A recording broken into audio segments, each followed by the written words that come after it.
راجہ راشد حفیظ صاحب نے اور میں نے راولپنڈی سالڈ ویسٹ مینجمنٹ کی یہ ساری بریفنگ لی، اور وزیر پنجاب سردار عثمان پوزدار صاحب نے تمام divisional headquarters, district headquarters اور تمام شہروں کے اندر قصبوں کے حوالے سے ایک بڑی ہنگامی پالیسی، جس سے لاسٹ بھی جو ہے نا 2 دفعہ امپلیمنٹ ہم نے کیا عید الاضحیٰ کے حوالے سے، اور بڑی کامیاب رہی۔ کسی قسم کی کوئی گندگی، علائشیں، سالڈ ویسٹ اس دن کا کم از کم 24 گھنٹوں کے اندر اندر جو ہے وہ ہم نے اس کو ریموو کیا، اور عوام کے لیے اور معاشرے اور سوسائٹی کے اندر تعفن سے بچانے کے لیے بڑا اچھا ہمارا پچھلے 2 سال بھی جو ہے وہ پریکٹس رہی۔ اس دفعہ بھی اسی پریکٹس کو ذہن میں رکھتے ہوئے، اسی روایت کو برقرار رکھتے ہوئے پنجاب حکومت نے ایک ہنگامی قسم کا پلان تشکیل دیا ہے، اور انشاءاللہ ابھی جو بریفنگ دی ہے ہمیں اویس تارڑ صاحب نے، جو ہیڈ ہے یہاں کے ایم ڈی ہیں راولپنڈی سالڈ ویسٹ مینجمنٹ کے، انشاءاللہ پالیسی یہی ہے کہ ٹائیگر فورس کو اور راولپنڈی سالڈ ویسٹ مینجمنٹ اور ہر ایم پی اے کے ایک نمائندے کو شامل کر کے بڑے اچھے طریقے سے گراس روٹ لیول پہ، گلی محلوں کی سطح پہ اور ہر گھر کی سطح پہ ہم رابطے میں رہیں گے، اور کسی قسم کی کوئی گندگی، سالڈ ویسٹ، علائشیں، کھالیں، ان کی کم از کم جو ہے وہ سفوکیشن اور تعفن سے جو ہے وہ پاک رکھا جائے گا انشاءاللہ راولپنڈی کو بھی، اور یہی پالیسی جو ہے وہ پورے پنجاب کے اندر انشاءاللہ ہے، اور ہمیں امید ہے کہ عوام بھی تعاون کرے گی۔ عوام سے بھی گزارش ہے کہ پنجاب کے اندر جس جس شہر میں جو لوکل باڈیز، جو سالڈ ویسٹ مینجمنٹ کے ادارے ہیں اور بلدیات کے اداروں کے تحت، ٹی ایم ایز کے تحت جو بھی اہلکار، افسران کوئی اسٹریٹجی ان کو دے رہے ہیں، ان کے ساتھ تعاون کرتے ہوئے جو ہے وہ معاشرے کے اندر سے، سوسائٹی کے اندر سے یہ 2-3 دن کی جو ایک پریکٹس ہوتی ہے کہ گندگی اور علائشوں کا ڈھیر بن جانا، ان سے بچنے کے لیے وہ تعاون کریں گے، اور اس کی پوری پبلسٹی جو ہے وہ لوکل سطح کے اوپر بھی، سوشل میڈیا سے لے کے اخبارات کے اندر ہم کر رہے ہیں، اور نیشنل لیول پہ بھی جو ہے وہ ایڈز کی صورت میں ٹی وی چینلز میں بھی اور پرنٹ میڈیاز میں بھی اور سوشل میڈیا میں وہ آپ کو انشاءاللہ دکھائی دے گی، اور امید ہے کہ اس دفعہ کا عید الاضحیٰ بھی پچھلے 2 جو ہمارے عید الاضحیٰ گزری ہیں اس کی طرح جو ہے کہ انشاءاللہ صاف ستھرے ماحول کے ساتھ جو ہے سارا معاملہ چلے گا۔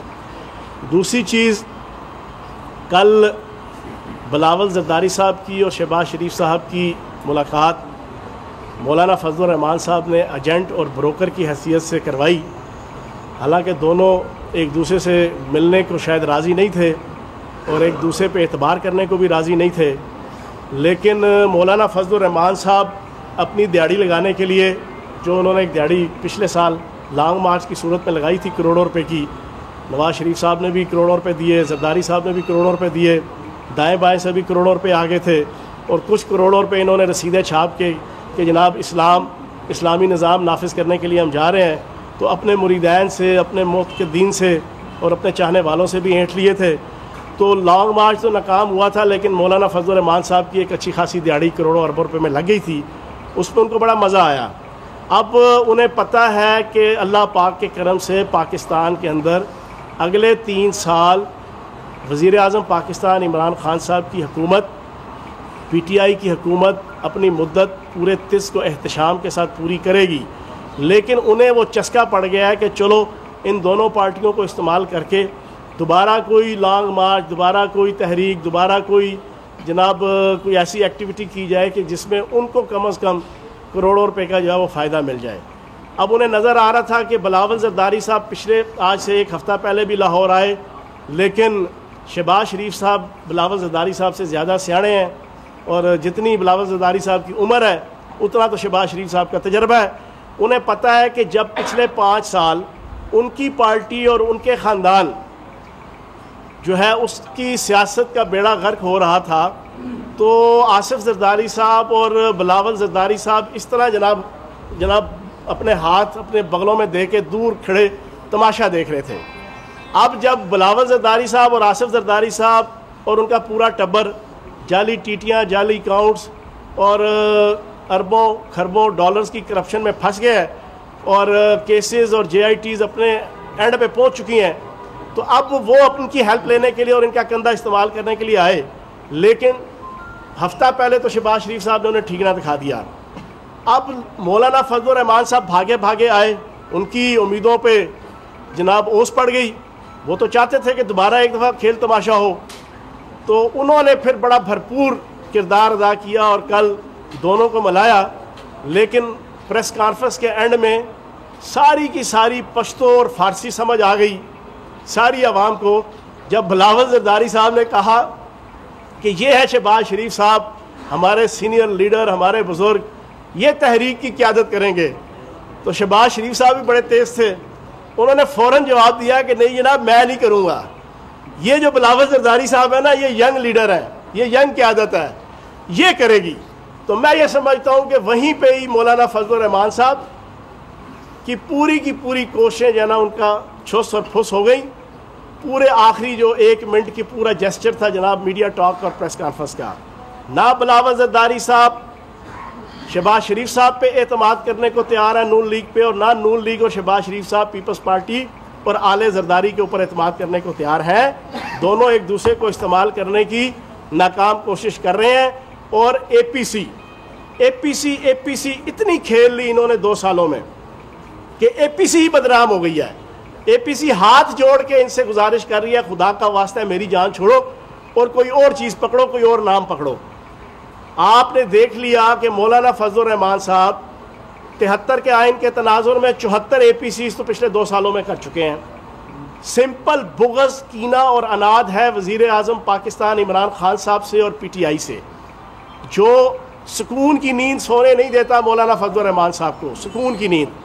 اس بغض, کینہ اور اناد کے اندر انہوں نے اصول کے نام پہ وصول کی سیاست بھی کی. بلاول زرداری صاحب اور آصف زرداری صاحب سے ملاقات کی, بعد میں جو چند چڑھا وہ ضیاء الرحمان صاحب کی صورت میں چند چڑھا. اسی طریقے سے اب بھی یہ جو آئے ہیں یہ ایسا ہی چاند چڑھائیں گے, کوئی اصول کے نام پہ وصول کی سیاست اور 73 کے آئین کے تناظر میں 74 قسم کی کرپشن اور بدیانتی کے طور طریقے. اور آخری بات اپنی گفتگو کو ختم کرتے ہوئے, اللہ پاک کا کرم ہے, وزیر اعظم پاکستان عمران خان صاحب کی قیادت میں پی ٹی آئی کی حکومت بڑی ہمت کے ساتھ, جرت کے ساتھ ان تمام معاشی, سیاسی, داخلی اور خارجی مسائل کو حل کر رہی ہے کہ جو اس آل پاکستان لوٹ مار ایسوسی ایشن نے اور اس غیر متحدہ اپوزیشن نے, جس کے متعلق میرا ایک دعویٰ ہے کہ یہ فیک ہو سکتی ہے لیکن کبھی بھی نیک اور ایک نہیں ہو سکتی. یہ فیک ہو سکتی ہے لیکن کبھی بھی ایک اور نیک نہیں ہو سکتی. ان غیر متحدہ اپوزیشن کے ہاتھوں کی لگائی ہوئی وزیر اعظم پاکستان عمران خان صاحب کی قیادت میں پی ٹی آئی کی حکومت دانتوں سے کھول رہی ہے. اور اس وقت سب سے بڑی کنٹریبیوشن اور سب سے بڑا کارنامہ اور سب سے بڑی اچیومنٹ وزیر اعظم پاکستان عمران خان صاحب کی اور وزیر اعلیٰ پنجاب سردار عثمان بزدار صاحب کی, وہ یہ ہے کہ کرونا وائرس اور کووڈ-19 آج پاکستان کے اندر شکست سے دوچار ہو رہا ہے اور اگلے چند ہفتوں کے اندر انشاءاللہ وہ ناکام اور نامراد ہوگا. صرف اور صرف وزیر اعظم پاکستان عمران خان صاحب کی وہ حکیمانہ اور دانشمندانہ پالیسیز ہیں جو فرام ڈے فرسٹ سے کووڈ-19 کے خلاف جنگ کے حوالے سے وزیر اعظم پاکستان عمران خان صاحب نے اختیار کی تھیں. باوجود اس کے کہ میڈیا کے کچھ عناصر کی طرف سے, سیاستدانوں کی طرف سے, اپوزیشن کی طرف سے, دائیں بائیں کے حلقوں کی طرف سے بڑا کرٹیسزم ہوا اسمارٹ لاک ڈاؤن سے لے کے اور بہت سے ایشوز کے اوپر. لیکن آج ثابت ہو گیا کہ وزیر اعظم پاکستان عمران خان صاحب کا کووڈ-19 کو روکنے اور اس کے پھیلاؤ کو روکنے اور اس کے خلاف جنگ کے حوالے سے جو ایجنڈا تھا, جو پالیسیز تھیں, جو تھیوریز تھیں, وہ 100% درست تھی. اور انشاءاللہ اس میں پاکستان کی پاک افواج, اس میں پاکستان کے ڈاکٹرز, پیرامیڈیکل سٹافز, اس میں پاکستان کی پولیس, اس میں پاکستان کے محکمہ مال کے پٹواریوں سے لے کے اوپر تک کے جتنے اہلکار, اور اس میں پاکستان کے ہر ادارے کے ہر فرد نے, پاکستان کے تاجروں نے اور پاکستان کی عوام نے بھرپور ساتھ دیا, جس کی وجہ سے آج یورپ, امریکہ اور باقی ممالک کے اندر کرونا وائرس پھیلاؤ کی طرف سٹل گامزن ہے, لیکن پاکستان میں کرونا وائرس جو ہے وہ خاتمے کی طرف ہے. یہ سب سے بڑا کارنامہ ہے. اور اسی کرونا وائرس کے حوالے سے نیگیٹو پالیٹکس کرنے کے لیے یہ شہباز شریف صاحب جناب لندن سے بھاگے آئے تھے اور ان کا ذہن یہ تھا کہ نوز اتنے خراب ہو جائیں گے پاکستان میں کہ حکومت ناکام، ریاست ناکام، وزیر اعظم پاکستان عمران خان صاحب ناکام، پی ٹی آئی کی حکومت ناکام ہو جائے گی، لا لیسنس کا ماحول کریٹ ہو جائے گا، سول نافرمانی کا ماحول کریٹ ہو جائے گا، اور پھر جناب ہم بیچ میں جناب اڑنگی ڈال کے ہم اپنی سیاست کریں گے اور پھر ہم جناب آگے آئیں گے. لیکن ہمیشہ کی طرح رسوائی اور جگ ہسائی ان کے کھاتے میں آئی. اور سب سے امپورٹنٹ چیز یہ ہوئی، کووڈ-19 نے اگر کسی کو بے نقاب کیا تو میں یہ سمجھتا ہوں کہ اس غیر متحدہ اپوزیشن اور اس آل پاکستان لوٹ مار ایسوسی ایشن کو، اور خصوصاً شہباز شریف صاحب کو کم از کم سب سے زیادہ بے نقاب کیا کہ ہائے یہ تو نے کیا کیا، مجھ کو بھی فاش کر دیا، میں ہی تو ایک راز تھا سینہ کائنات میں کہ مصداق. وہ نام نہاد خادم اعلیٰ جو اپنے آپ کو رستم خان، سہراب خان، ٹارزن اور بڑا اپنے آپ کو دلیر جرأت مند قائد کے طور پہ 52 ارب روپیہ 10 سالوں میں میرا اور آپ کے ٹیکسوں کا پیسہ لگا کے ایڈورٹیزمنٹ میں اس نے ثابت کیا تھا، لیکن کووڈ-19 نے اس کو بزدل اعلیٰ ثابت کر دیا. 4 مہینے سے اس نے جناب ماسک لگایا ہوا ہے اور اپنے کمرے سے باہر نہیں آ پا رہے. ڈر اور خوف کے مارے اس کی حالت یہ ہے کہ پورے پاکستان کے اندر قائد حزب اختلاف کی حیثیت سے، قائد حزب اختلاف دنیا کی تمام پارلیمانی جمہوریتوں کے اندر ایک آفیشیل ڈیزیگنیشن ہوتا ہے جس پہ سال کے کروڑوں روپے لگتے ہیں، کروڑوں روپے. اور اس قائد حزب اختلاف کا فرض ہوتا ہے کہ اس نے وزیر اعظم کی طرح اپنی ساری ایکٹیویٹیز جو ہے وہ ایگزیکیوٹ کرنی ہوتی ہیں کسی بھی نیشنل، ریجنل، انٹرنیشنل ایشوز کے اوپر. کووڈ-19 تو ایک پوری کی پوری وبا تھی، اس میں چاہیے یہ تھا کہ یہ شہباز شریف صاحب خصوصاً اور بلاول زرداری صاحب اور مولوی فضل الرحمان صاحب، جن لوگوں نے 40 70 سال اور پاکستان کے بننے سے پہلے کی یہ پارٹیاں اقتدار کے مزے لوٹتے رہیں، ان کا فرض بنتا تھا، اور خصوصاً قائد حزب اختلاف کا، کہ وہ پاکستان کے مختلف شہروں کے اندر، ڈویژنوں کے اندر جاتے پچھلے 5 مہینوں میں، اور کووڈ-19 کے حوالے سے جو اپنا کردار اور اپنی پارٹی کا کردار تھا وہ ادا کرتے ہوئے نظر آتے. لیکن خدا کی ذات شاہد ہے اور یہ میڈیا شاہد ہے، کوئی ایک مجھے ڈسٹرکٹ بتا دے جس میں قائد حزب اختلاف شہباز شریف صاحب نے ایک وزٹ کیا ہو. مجھے کووڈ-19 کے حوالے سے لاہور شہر کہ جس کی 85% نمائندگی، حق نمائندگی ایم این اے اور ایم پی اے کی سطح پہ نون لیگ کے پاس ہے، مجھے لاہور کے کسی ایک ہسپتال، کسی ایک کوارنٹائن سینٹر، کسی ایک جگہ کا مجھے شہباز شریف صاحب کا دورہ بتا دیں کہ جہاں پہ عوام کے ساتھ کھڑے ہوئے ہوں. یہ منافقت اور بزدلی کووڈ-19 کی وبا نے کم از کم ان کی بے نقاب کر دی، اور یہ پوری دنیا کے سامنے جناب ان کا چہرہ بے نقاب ہو گیا. بہت شکریہ. اس کے بعد آپ سوال پوچھ سکتے ہیں. چوہان صاحب یہ بتا دیں، آپ یہ کہہ رہے ہیں کہ سول نافرمانی کے حوالے سے جو ہے اپوزیشن چاہتی تھی، ابھی آپ نے جو اقدام اٹھایا ہے کورونا کے حوالے سے 9 دن اسمارٹ لاک ڈاؤن میں، اس پہ سول نافرمانی کیا نہیں ہو رہی؟ تاجروں کی جانب سے ہم دیکھ رہے ہیں کہ رد عمل آ رہا ہے اور وہ چاہ رہے ہیں کہ دکانیں کھولیں، اس پہ کیا کہیں گے؟ اچھا، ایک بات تو ذہن میں رکھ لیں کہ تاجر جو ہے وہ پاکستان کی معیشت کی ریڑھ کی ہڈی ہے. تاجر جو ہے وہ پاکستان کے سب سے محب وطن طبقہ ہے اور سب سے محب وطن کمیونٹی ہے. لیکن آپ سارے دوست جانتے ہیں کہ پچھلی عید کے اوپر آخری 10 دن ریلیکس کیا گیا لاک ڈاؤن. اس میں سپریم کورٹ کی طرف سے بھی آرڈر آیا، اور ہم پابند ہیں سپریم کورٹ کے، کیونکہ ہم تو نون لیگ پیپلز پارٹی والے تو نہیں ہیں کہ ہم عدالتوں کے سامنے کھڑے ہوں. ہم نے تو ہمیشہ اپنا سر خم تسلیم کیا، تو جناب وہ اوپن کر دیا گیا. لیکن مجموعی طور پر ہم ساروں کی طرف سے، میں بھی شامل ہوں، آپ بھی شامل ہیں، پوری عوام شامل ہے، کہ ہم سے بے احتیاطیاں ہوئیں. اس بے احتیاطیوں کا نتیجہ کیا نکلا کہ 1 جون سے لے کے 15 جون سب سے زیادہ ہائپ تھی کووڈ-19 کی. ہاتھ پاؤں پھول گئے تھے پوری قوم کے. ہمارا ہیلتھ ڈپارٹمنٹ اور ہیلتھ سسٹم جو ہے نا وہ سٹیک پہ لگ گیا تھا، آپ یقین جانیں. لیکن اللہ پاک نے کرم کیا، پھر وزیر اعظم پاکستان عمران خان صاحب نے فرنٹ فٹ پہ آ کے اسمارٹ لاک ڈاؤن کی ایک پالیسی دے کر سختی کے ساتھ ہم نے چیزوں کو مینج کیا. اور خصوصاً اس میں اللہ پاک کا کرم رہا. اس میں ہم اپنی ڈسٹنکشن کا دعویٰ نہیں کریں گے، اللہ پاک کے کرم سے چیزیں کنٹرول ہونا شروع ہوئیں. اب ایک دفعہ وہ کہتے ہیں دودھ کا جلا چھاچھ کو بھی پھونک پھونک کر پیتا ہے.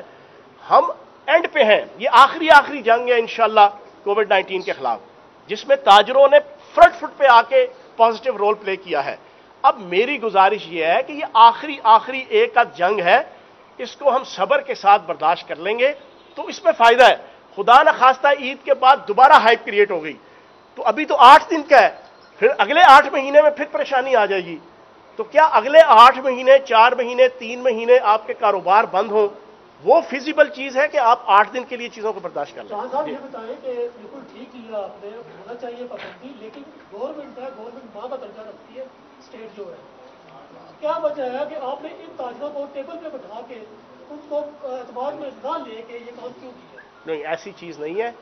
مکمل وزیر اعلیٰ پنجاب اور لا منسٹر راجہ بشارت صاحب اور وزیر صنعت و تجارت میاں اسلم صاحب اور جتنی ہماری جناب سینئر لیڈرشپ ہے جو کووڈ-19 کے حوالے سے چیزوں کو جو ہے نا وہ مینیج کر رہی ہے، ٹیکل کر رہی ہے، وہ ریگولر رابطے میں رہے ہیں.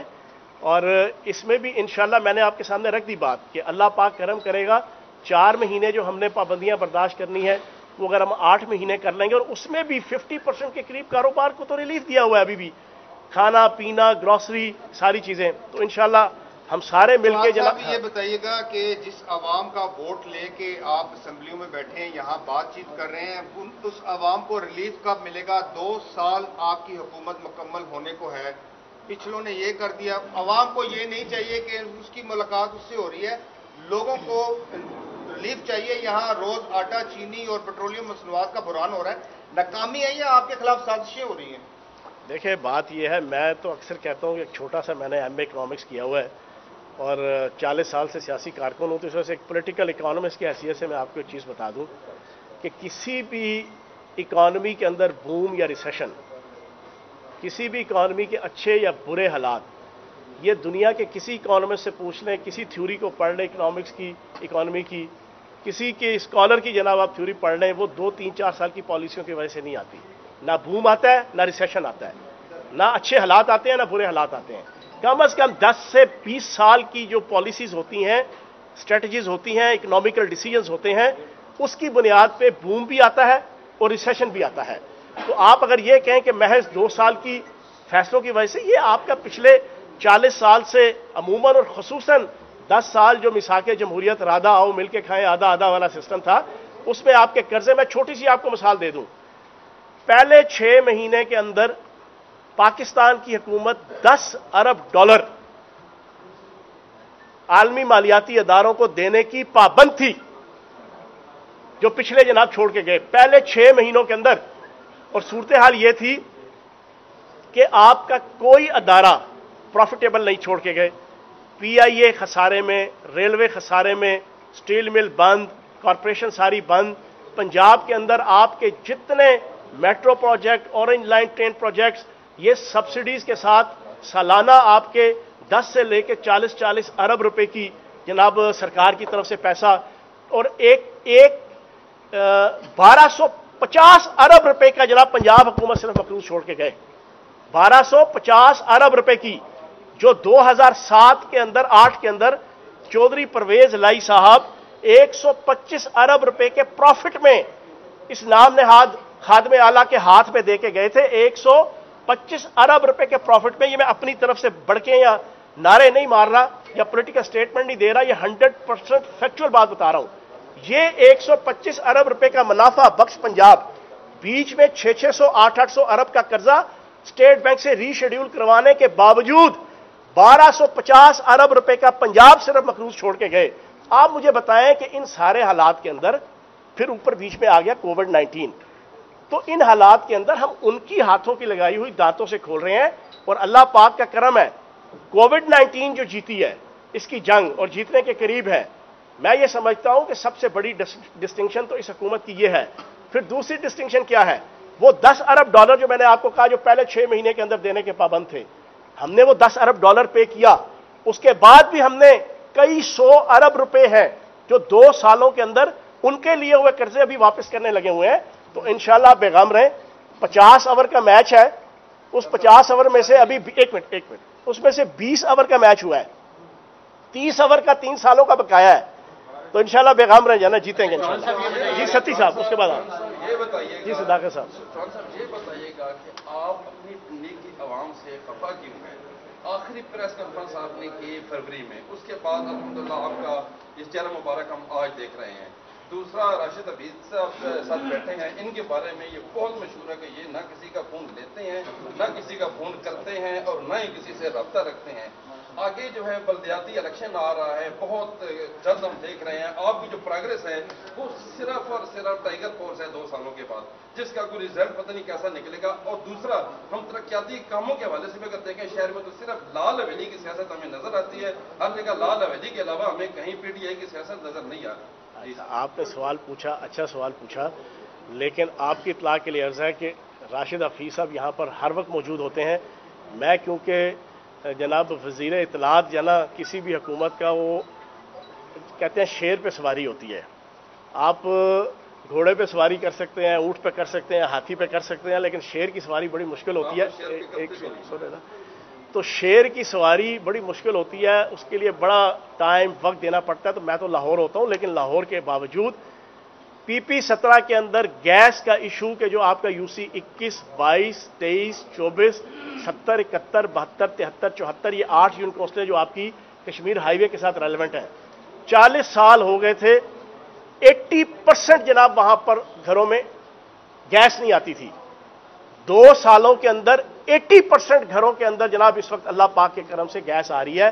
یہ آپ اپنے کیمرے بھی لے جائیں اور جا کے وہاں یو سی کے جتنے آپ کے کرتا دھرتا ہیڈز ہیں، کونسلر ٹائپ، نائب ناظم ٹائپ جو لوگ ہیں، آپ ان سے پوچھ لیں. پی 17 کے اندر جو میرا حلقہ ہے، پانی پینے کا 25 ٹیوب ویل جو ہے نا صرف 2 سالوں کے اندر لگ چکے ہیں. 25 ٹیوب ویل اور 15 ٹیوب ویل اگلے 1 سال کے اندر لگنے لگے ہیں، اور تقریباً 95% پینے کا پانی جو ہے نا وہ سارٹ آؤٹ ہو چکا ہے. تو آپ بے غم رہیں. اور یہی صورتحال راجہ راشد حفیظ صاحب کی ہے. ماشاءاللہ تیسری دفعہ ایم پی اے بنے ہیں، کوئی پہلی دفعہ نہیں بنے کہ ان کو نہیں پتا کہ پبلک ڈیلنگ کیا ہوتی ہے، عوام سے ملنا کیا ہوتا ہے. تو باقی لال حویلی بھی ہمارے لیے قابل احترام ہے، ہمارے بزرگ ہیں شیخ رشید صاحب، تو ہم سارے مل کے جو کام کر رہے ہیں. جی جناب چوہان صاحب یہ بتائیے گا کہ آپ نے کہا ہے کہ آخری 2 کوشچن ہیں. آپ کو حکومت ہمیشہ کہتی ہے کہ اپوزیشن نیک اور ایک پیج پر نہیں ہو سکتی. اگر نہیں ہو سکتی تو حکومت کو کیوں اتنی خوفزدہ ہے کہ اگر کوئی 2 فریقین ملاقات کریں، 2 اپوزیشن لیڈر، وہ خوفزدہ ہو کے آپ ان کی ملاقاتوں پر تبصرے کرتے ہیں؟ ایک اس بات پہ بتا دیجیے گا.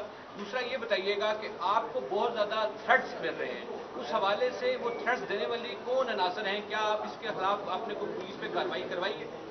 اچھا، پہلی چیز تو یہ ہے کہ میں تو ہوں ترجمان پنجاب حکومت کا، اور وزیر اعلیٰ پنجاب سردار عثمان بزدار صاحب کا حکومت کے پوائنٹ آف ویو سے، اور وزیر اعظم پاکستان عمران خان صاحب کا 13 سال کا جو میرا تعلق ہے پارٹی کے ساتھ، اس پوائنٹ آف ویو سے میں ان کا ترجمان ہوں. تو جب یہ پولیٹیکل موومنٹ کرتے ہیں، یہ عمران خان صاحب کے کھانسنے کے اوپر بھی تبصرہ کرتے ہیں، یہ عمران خان صاحب کے چلنے کے سٹائل کے اوپر بھی تبصرہ کریں گے، یہ عمران خان صاحب کے جوتے کے اوپر بھی تبصرہ کریں گے، یہ عمران خان صاحب کے جناب اور بہت سے ایشوز کے اوپر جو مخالفین ہیں ان کے ترجمان ہیں. تو جناب ہم تو ان کا پولیٹیکل چہرہ بے نقاب کرتے ہیں.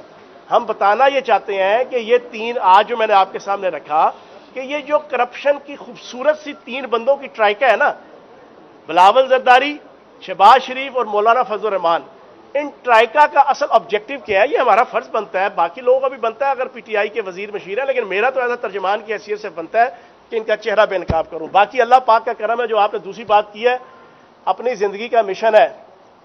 میری ٹویٹر اکاؤنٹ کے اوپر ڈی پی جو ہے نا جو لگی ہے، میں نے کسی مغربی اسکالر کا جناب کوٹیشن، کسی جناب لیٹسٹ دور کا کوئی انگلش کا فقرہ جو ہے نا میں نے نہیں لکھا ہوا.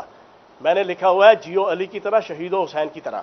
اور دوسرا میں نے لکھا ہوا ہے کہ میرا پسندیدہ سیاستدان حضرت عمر فاروق، سیدنا حضرت عمر فاروق رضی اللہ عنہ. ٹھیک ہے نا جی؟ تو آپ پیغام رہے ان چیزوں سے مجھے کچھ نہیں پڑتا. آخری سیکنڈ لاسٹ، اس کے بعد سلطان شاہ صاحب. یہ بتا دیں، حکومت میں ایک نان سلیکٹرز کا مفاداتی ٹولہ موجود ہے. کیا عمران خان ان مفاداتی ٹولے کو مافیا کہتے تھے؟ کیا آپ ان نان سلیکٹرز کو مافیا کہیں گے؟ میں جواب دیتا ہوں اب تسلی سے. جناب اس وقت میرے پاس وہ فگرز ہیں، میں نے پرسوں 92 چینل کے جناب وہ رانا عظیم صاحب کے پروگرام میں پوری لسٹ 10 بندوں کی بنوائی تھی. اب ذرا آپ یاد کروا دیجیے گا مجھے ساتھ ساتھ اگر یاد آئے تو. مصدق ملک صاحب نان سلیکٹڈ پچھلی دفعہ، ٹھیک ہے جی. اچھا، پھر اس کے بعد 10 بندے تھے نان سلیکٹڈ اس میں. اس کے بعد آپ پوری ایک لسٹ ہے کہ جس میں جو ٹاپ کلاس کے آصف کرمانی صاحب نان سلیکٹڈ، پھر